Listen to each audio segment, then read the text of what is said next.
Are endocrine disruptors making your PCOS symptoms worse?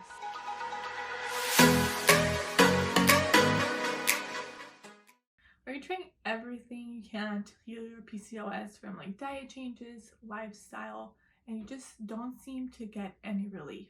In this video, I will show you how endocrine disruptors may be keeping you from getting symptom relief from your PCOS. For the best PCOS, hormone healing, and fertility advice, make sure you subscribe to the channel and click that bell icon so you don't miss a video I post every Thursday.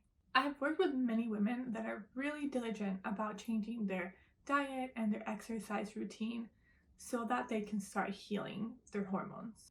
They integrate every supplement recommendation and they're really good about following all the recommendations and changes that we discuss, but they just don't seem to be getting ahead, and it just feels really frustrating because they're not getting any results that they're looking for. What's up with that, right? Like, that might be you. Maybe you feel like you've tried everything that you can and nothing is really working. With these women, it wasn't until we addressed endocrine disruptors that they actually started to see some results and experience some relief. Endocrine disruptors are particularly dangerous chemicals for all women, but even more so for women with PCOS. This is because women with PCOS already suffer from hormone imbalance, so adding these endocrine disruptors can really be a recipe for disaster. Hormone disruptors, also known as endocrine disruptors, disrupt the communication pathways of the hormones in your body. In this video, we will talk particularly about xenoestrogens, which is a subcategory of endocrine disruptors. Xenoestrogens mimic your own body's estrogen, and they attach to the receptors that estrogen would attach to. So you can think of it as, I like to think of like receptors as like this little like pod, and something attaches to it, and if it's estrogen, an estrogen receptor, it'll attract estrogen. So in this case, xenoestrogens attach to that receptor instead of estrogen. This interferes with your body's own estrogen signaling pathway, so your body gets really confused because it's not attaching the estrogen, it's attaching the xenoestrogens, and things just go haywire from there. So this is what typically causes estrogen dominance, is this extra estrogen coming to your estrogen receptors from the outside. So xenoestrogens are coming externally, and estrogen is produced endogenously. So these extra estrogens coming from the outside world into your body is what leads to estrogen dominance in many cases. A common endocrine disruptor is BPA. It's found in lots of plastics. You might have heard of it already if you've heard of reducing plastic exposure. It is referring to exposure to BPA. BPA is also found in the inside of cans and in receipts. According to the CDC, it is even found inside your uterus and in breast milk. So as you can see, your body really stores these chemicals, and they can be transferred to your baby. So this means there is fetal exposure to BPA inside a mother's womb. This is not to scare you, but the exposure of these xenoestrogens may cause physiologic and metabolic errors during fetal development. High testosterone levels in the mother's womb can also trigger PCOS in the fetus. BPAs may not only cause and trigger PCOS, they may also make it worse.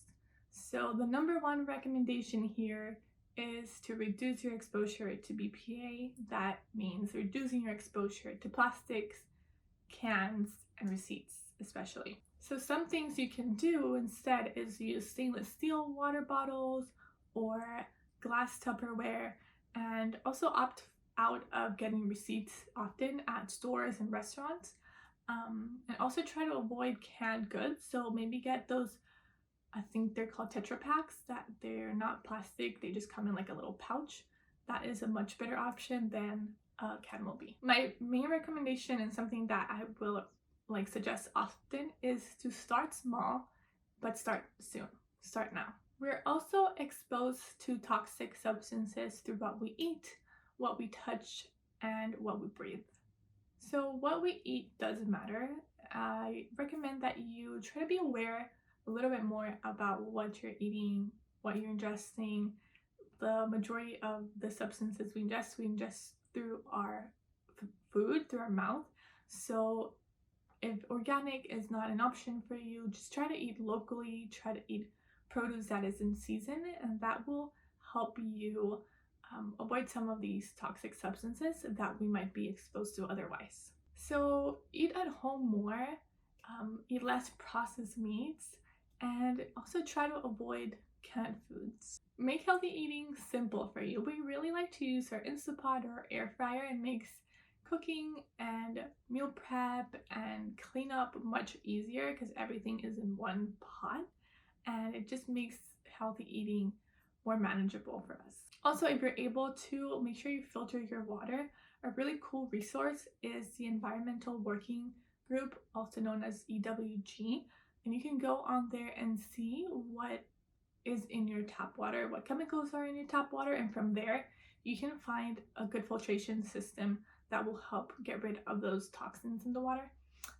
So I encourage you to check that out so that you know exactly what chemicals you're dealing with, what toxic substances may be in your water. We like to use a Berkey filter. It's reverse osmosis, and we really love it. You can also check that out on Amazon. I'll leave you the link in the bio so you can see the one that we have. Important next point is what we breathe.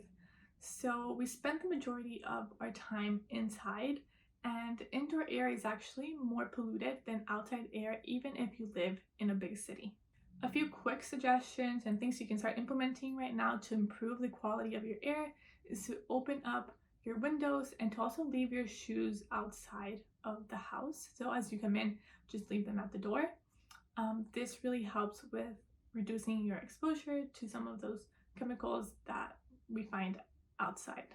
I have a free guide you can check out too. It's a 5-step guide to a non-toxic home, and I will also leave that in the description below. Some of the main sources of indoor pollution and indoor exposure to these toxic substances is household cleaners. If you have a choice, try to choose something that is non-toxic and more green and clean. We really like a brand called Branch Basics, and I love this because it is a concentrate that you can use for laundry, you can use for bathroom cleaning, and you can also use for your dishes. So it's a multi-purpose concentrate that you get the one bottle and can use for many different purposes. If you think about it, we spend most of our day with clothes on, and even when we're in bed, we are laying on our sheets. So what laundry detergent you use actually matters a lot because you're being constantly exposed to that through your skin. I also really like that the CEO, the creator of Branch Basics, she used to have PCOS herself, and that's how she started this brand, was because she was trying to reduce her exposure to these toxic substances, and she ended up creating Branch Basics. So I find her story really fun, really inspirational, so you can check that out too. It's one of my favorite products to use for more like clean living. Let me know in the comments if you have a favorite non-toxic product that we should know about.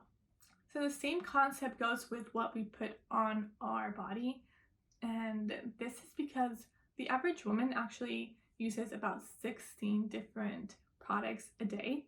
So that means hundreds of ingredients that we're exposed to every day, and our skin is our largest organ, and everything they put on your skin will get absorbed into your bloodstream.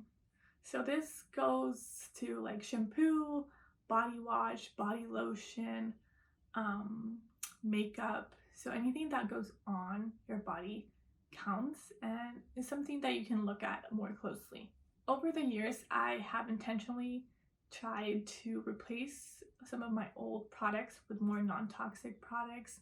And as I mentioned earlier, I like to start small and just be consistent and just start now with whatever you can, whatever's accessible to you, and make small incremental changes. I have slowly replaced the majority of my personal hygiene and makeup products to cleaner, more non-toxic brands. Women are always looking for non-toxic recommendations, and they would come to me and ask me for different things. So I ended up creating this non-toxic product guide that I will also link in the description below. So if you want to check that out for some suggestions on different products, from like some makeup products, but mainly like body wash and facial cleansers and things like that you can look at if it's something you're interested in. My goal is not to make you feel overwhelmed and scared, but that you feel empowered, that you can make these changes, and that it will help your hormone health and your overall health and your family. Another really good place to start with that could also be just using food products for your skin. So I know a lot of people like to use coconut oil for moisturizing their skin. So that's a good place to start if you want to just look at what you already have. Overall, look for organic, non-toxic, and eco-friendly. So if you have the shampoo that you just got and you look at it and you're like, oh, this is definitely not non-toxic, and you're worried about that, I would just encourage you to use it up, and once you're done with that, just replace it with something that is more natural.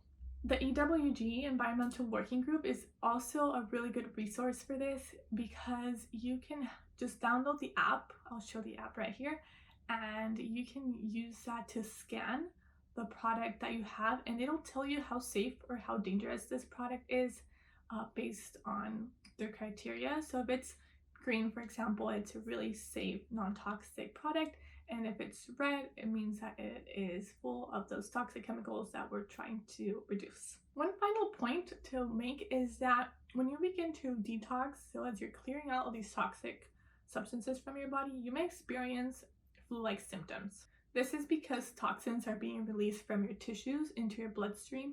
As your body is working to release them, you will likely release them through sweat or through bowel movements, but in the meantime, it'll just be in your bloodstream, and that's when some women experience these like detox symptoms that feel a lot like flu-like symptoms. Although this is normal and a good sign of detoxification, it is not fun and it is not comfortable. So a few tips to help you through that is to support your liver. Your liver is the organ that is in charge of detoxification, so by supporting it, you just help improve and speed up that process. To do this, you can take something like milk thistle oil or supplements that help support your liver. Another helpful thing to do to help with this process is to eat fiber-rich foods. Fiber is nature's binder, nature's toxin binder, so it attaches to these toxins and help you release them faster and more effectively. You can also look into coffee enemas. Coffee enemas increase glutathione, which help your liver release the toxic load for elimination. Let me know in the comments if you want to learn more about coffee enemas so that I can make a video for you in the future. Clean living is one of my favorite topics, and we are still working on it ourselves. For example, I've been thinking about getting like an air filter or like a shower head filter, and these are things that we will continuously just keep improving. Again, as I encouraged you earlier, I want you to feel empowered to make decisions for you and your family. And I know these changes will help improve your PCOS and your symptoms and your hormones. So just start small and be intentional and build from there. Again, I hope this was super helpful and empowering for you. Join a community of women just like you over on Instagram, and you can also join our PCOS Hormone Healing Female Collective over on Facebook as a private Facebook group. These are the places where I share my most valuable content and where you get priority access to my offers. Again, the links to these free groups and free guides I mentioned earlier will all be in the description below. And as always, if you like this video, make sure you give it a thumbs up. Make sure you subscribe, comment, and share it with all the women and people that you know will benefit from this.